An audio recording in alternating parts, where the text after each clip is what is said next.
Question for you. Have you ever heard of the Vanderbilts? I know you probably have. Vanderbilt University, Vanderbilt Fortune.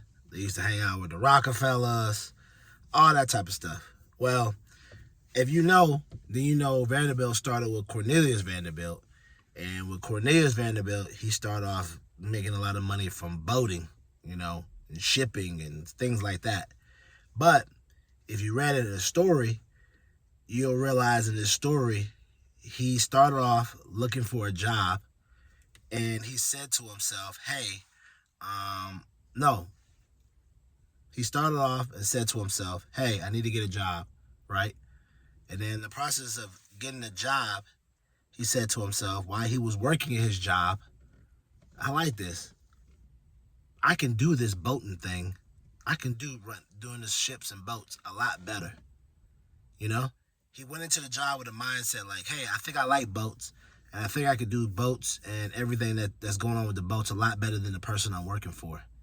And because he changed his mindset from having an employer mindset to having an entrepreneurship mindset while being an employer, it allowed him to realize everything while he was at his job, what he was learning, what he was gaining, what he would change, what he would add, and how he could make himself better so that when he was time for him to do his own thing, he was prepared. And because he went in with that mindset, it allowed him to become one of the elite families back in the days, amass a large fortune and everything else. Of course, now they've lost a lot of that fortune due to excess spending and everything else, but they still have Vanderbilt University and a whole bunch of other places named Vanderbilt.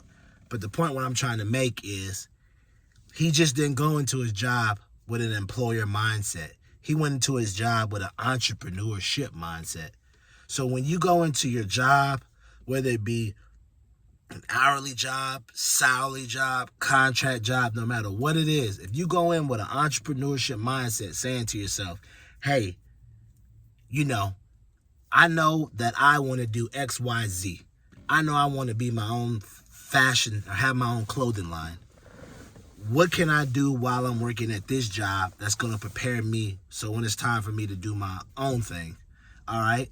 I'm learning about how the clothes is displayed. I'm learning how the price up markup is displayed, or how the price up is on clothes. I'm learning on where the best place to get manufacturers. I'm learning it could be anything. You know what I'm saying? As long as you go in with the entrepreneurship mindset and not an employee mindset where you just show up, clock in, clock out, go home, show up, clock in, clock out, eat lunch, go home, I guarantee you your job, even though it's agonizing, it will be something that you will learn and you'll be able to gain something from it to help yourself in the future. Example, you guys know I speak a lot about CPG because, I work in I've had a lot of work in CPG experience before, working at a startup and all that good stuff, and then have my own water, which, yeah. But I worked at a CPG agency, right? The one I told you about was wild and off the hinges and all kind of crazy stuff.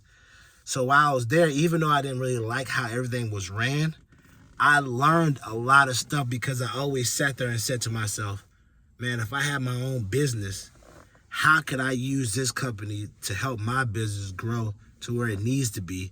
Or if I was to own a company like this, how could it be profitable? How could it be seizable? And how could it grow? And then I started realizing having a business like this is too wild. You might not want it. But if you were to use a company like this, how could you use it to the best of your benefits? And I was always calculating and formulating different things in my head because I always thought to myself, if I ever had to get out there and do my own thing again, or if I was to go work somewhere else and they were like, who should we use? I knew enough about this industry and the other industry, our competitors, to know exactly what to ask for, what to expect, what to know to gain, and how to best use it effectively so that if my business was to use them, or if I was working for another company, we were to use them, how to efficiently get the best out of them. And the only reason I was able to know that is because every day I came into work, even though there was craziness, a lot of just wildness, and a lot of unstructuredness, I always had the entrepreneurship mindset. The entrepreneurship mindset is something that we all gotta have. Even if you don't want to be an entrepreneur, just having an entrepreneur mindset allows you to think about different things while you're at your job. Another example. So I worked a retail job, right? And our retail job is, people will come in and we had to sell them on different plans and stuff that we had in the store. And I remember one of the young ladies there, I had first started, I was like, hey, can you show me how best practices, what do you use? And she was just kind of like, well, you just got to get out there and sell. And then she was no good, no help, nothing at all, And I was just like, man, first couple of days, I get out there, I try to do what they tell me to do. Well, this looks good. And then how about this? Would you like this? No, I don't want that. Okay. Well, how about this? And then, no, I don't want that. But once I tapped into my entrepreneurship mindset and I tapped into what the abilities I have and same abilities you have, top seller every month I was there. I was there for a year. I was top seller every month for a year. And then at one point I was top 3 in the district. It's like 7 states top 3 in our region. 7 states in our region. Over 300, 400 different type of stores. Number 3. You know why? You know what my entrepreneurship mindset told me? I started looking at this job and I was like, this job is like working the corner. I got to carve out my own corner, make my own supply of customers, and make my own rules while supposedly following the plug's rules. And the plug was the people that were giving me the location. The store was the plug. They were telling me I would show up. They would tell me, this is what we need, but I would make my own rules. This was my turf. This was my area. This was my neck of the city. Whatever terminology you want to use, from the mafia to the street, whatever. Anywhere it goes, I realized this was my area. This was my booth. This was mine. And because I realized that mindset, it allowed me to sell well. So, prime example, someone would come in, and then instead of me, I'd come into work and be like, man, I'm dreading work today. Even on the days I didn't even want to be there, which was a lot, I sold people who were there. I knew people who were there who were like, man, I want to move the chain. I want to be, store manager. I want to be this, but I know I got to have so many sales and I got to do this. I didn't even care for all that, but I was out selling them with half the effort. Because I had an entrepreneurship mindset, because I absorbed all the information that came in and I looked at it like it was mine. They were coming in as employees wondering, hey, that this is the store. And as the store, I don't think I can do that for you. Well, fine then. All right. Me? Hey, the store says that we're not allowed to do that. But check this out. This is what I can do for you. I'm willing to take this out to so-and-so, and then we'll let it keep on going, and then blah, blah, blah. Cool. Go ahead and sign me up for that. It was never wrong. It was never legal. I was doing everything in the books, but the only thing was I had an entrepreneurship mindset, and my mindset allowed me to think of different ways to get around situations instead of just sticking it by the book, being an employee, and not thinking outside the box. See, when you have an entrepreneurship mindset and you go into a job, you don't just think of, okay, this is the normal way they tell me to solve something. You think outside the box on how to solve situations, because you know that if this was your business or this was your money, how would you solve the situation? You just gonna give up on an invoice? You just gonna give up on a customer that's willing to pay you $100,000, but they need the product at a certain time, but you're not gonna be able to have the product? No, you're not gonna give up on it. What you're gonna do is tell them, look. You pay half here, and then you pay the other half after you get it. Cool. You're going to think of different answers in different ways because you have an entrepreneurship mindset, and you know that you got to kill what you eat, and you got to make sure something happens. When you have an employer mindset, you go in with, well, it's a $100,000 invoice, and I don't think that we're going to be able to have it in time. Well, what do you think we should do? Since we're not going to have it in time, we just need to probably not even do it and just come back this on another. So you just missed out on a $100,000 invoice. Because you have an employer mindset. You got to go into every position that you work with an entrepreneurship mindset. Because No matter if you decide to go out and start your own business, or if you decide to raise up in your career and do something else, if you have an entrepreneurship mindset, it allows you to look at everything from a whole 360 perspective, not just a 180, where you're 360, you're looking at everything, not just 180, not half of it. Because when you look at everything from a 360 perspective, now you start formulating your own answers in your mind, saying to yourself, I would have did this, and then that probably could have happened, and then this answer would have been solved, and then I know I probably could have did that. And then having that mindset allows you to be more of a weapon, so that when you start managing people, you start seeing stuff from different angles, different point of views. You start tapping into people's dialect, in the sense of how they talk, and you start tapping into people's, mindset, You start understanding. And when I say tapping into dialect, I mean you tapping in and understanding that how people sound on the phone, how their facials is, because you're paying attention. You're not just out here just going through a ploy. So, Johnson, you show up to work today? No, I just don't think. Okay, then, all right. But if you're hearing Johnson's voice and he's saying no, you could pick up like, hey, man, what's wrong? You all right? What's going on? And some people be like, well, as a manager or somebody that report, you should know that already. No. Because if that was the case, there'll be all these good managers out here and not all these bad managers that have employees fighting them or coming to the job ready to shoot them up. Come on now. So that's why I'm saying, if you go into every position with an entrepreneurship mindset, I guarantee you, not only will that job become a lot funner, a lot better, when you leave, you won't just be like, so what'd you learn at your last job? Man, what did I learn? I still got jobs 4 years ago that I still remember what I did because I had an entrepreneurship mindset. And I'm going to tell y'all this. One of the reasons I enjoy working at that startup after I left my Fortune 500 job when I first got out here is because when I first got there, the first year I said to myself, all right, I'm going to work hard. I know I'm going to get a raise. First year I worked hard. It came around raise time. I think I got there at 18. Yeah, so it came around raise time.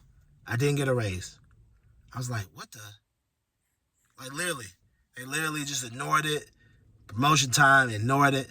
And I remember after that first year, when they ignored it, I said to myself, yeah.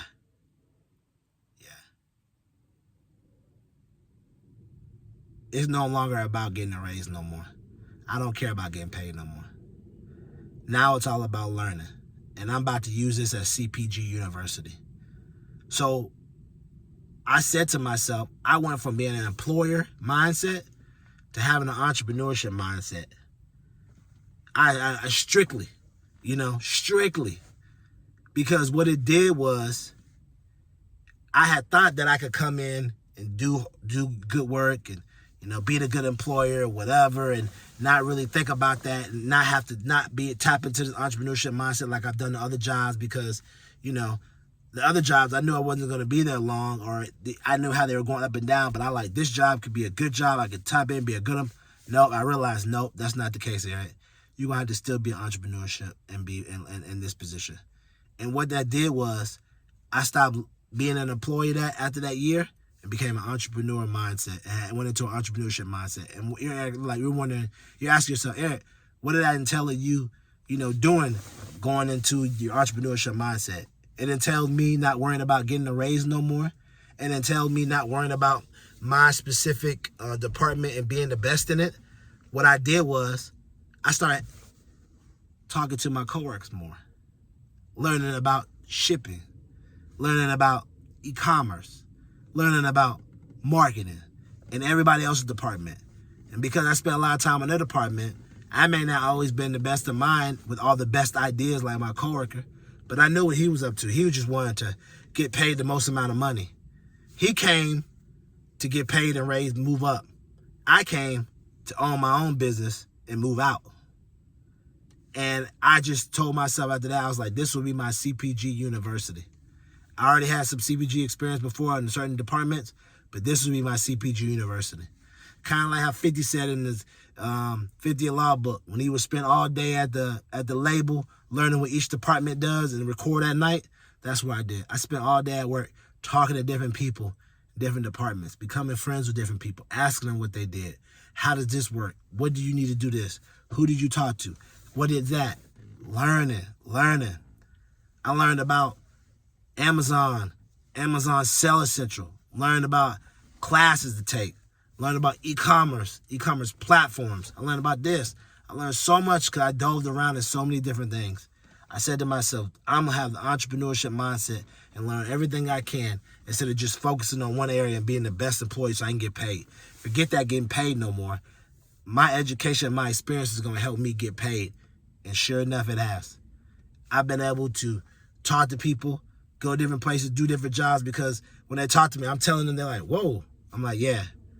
Because I had an entrepreneurship mindset, and the entrepreneurship mindset allowed me to learn about all these different departments and all these different things so that when it was time for me to do my own thing, I wasn't shy, I wasn't nervous. I knew exactly how it should be done, how it should be run, how the inventory should look, how a warehouse should be, how the scanning should be, all that type of stuff. Because I knew what it was and I wasn't absent-minded. And I knew the right people to talk to if I had questions. And that's a very vital thing. Who can you talk to that's done that? So many people can say they know somebody, but they don't have relationships with them. And I developed that after that year. And I said to myself, I'm going to have an entrepreneurship mindset, and this is going to be my CPG university. Point blank. So, remember, words for the day, words for the month, words for a year. Stay intentional, be meticulous. Be intentional what you want in life, how you going to get it, how you going to grow it, how you going to attain it. Be meticulous. How you going to break it down? How you going to, be around what you want and what you see for yourself, and how you going to make sure that you're doing everything you can to have it. And last but not least, keep living your life, because if you don't, your life is not going to live you.